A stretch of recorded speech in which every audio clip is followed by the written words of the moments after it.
Hi everybody, my name is Hannah and this is Pepper and Pine. Welcome to another video for the Virtual Homeschool Co-op. This is for assignment number 6 and it's all about how you schedule your school year. So before I get started, I want to remind you to check out the links in the description box below so that you can check out all of the assignments that we've done so far. And there's also a link for you if you'd like to join as well. All right, so how I schedule my school year.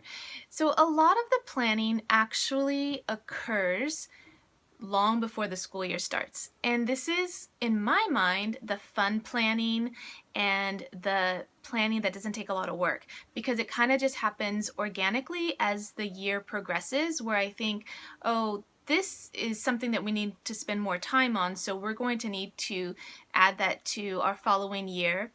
Or it could be, in the case of this year, we didn't get to some of the units that we had intended, so those roll over into the following year. And so that kind of planning happens pretty easily. It just kind of happens out of a necessity of something that we need to do that we haven't done yet.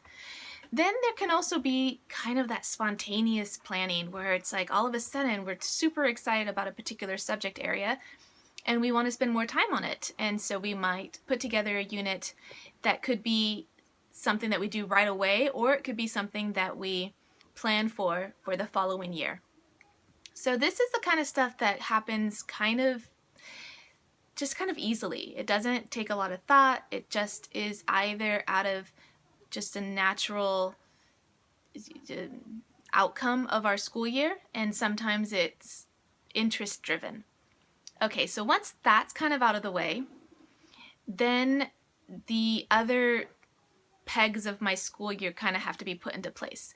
And so that sometimes happens generally in the summer before the school year starts. So I'll spend some time, sometimes I tend to procrastinate when it comes to actually sitting down and putting this stuff on paper, but it doesn't mean that I'm not thinking about it ahead of time. Actually, there's a lot of thought that goes into the planning of the school year that is something that I can do when I'm driving, when I'm, just doing something else like that. Those ideas can kind of come to my head.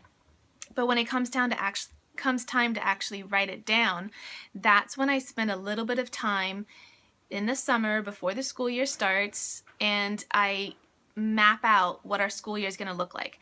And this could be figuring out how many weeks we're going to spend on each of those units, what materials I might need to get. If there are any specialty materials that we'll need to have for a particular unit, then I'll start figuring out how to get those. And then there's one more part of the planning that occurs when the school year is just about to begin, and that's when I actually write up my lesson plans. And that would be, if I can be really on top of it, then I might do it for an entire unit. And I've only really done that this year with our ancient Egypt unit, when I had all 7 weeks written down with what I wanted to do. But generally, I will actually write in what we're going to do day to day, the chapters or the page numbers, Sunday night before the school week starts. So not a whole lot of, pre-planning, but I do know ahead of time what books we're going to use for that unit and how many days we'll need to spend on each particular book or whatever hands-on activity or kit that we're doing. I know that usually when I put the unit together. So I guess that's something that's a little different about the way I schedule, or maybe the way you would schedule if you're doing unit studies, is that there's these little blocks of time that you need to spend prior to putting your unit together that you would do throughout the year. I don't generally do that fully up front at the beginning of the school year or in the summer, because there's going to be some flexibility, and I don't always have all the materials. In fact, I rarely have all of my materials at the beginning of the school year. I kind of get them throughout the school year, and so I'm not going to know those kinds of details until the unit is upon us. Something else that I do with planning is I actually have to get material, and I usually have to account at least a month or two before that material can come in, just for the nature of our school, unless I'm buying this on our own, or I'm getting it from the library. And even at the library, sometimes you have to get things put on hold and transferred and whatnot. So I give myself at least a month, if not more, to place the orders for the materials that I'll need. And that also gives me enough time to actually go through them and figure out how we're going to use them in our unit.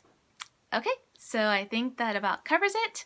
Don't forget to check out the links in the description box below so that you can check out some of the other videos in this series and for all the assignments actually. All right, until next time, thanks for watching.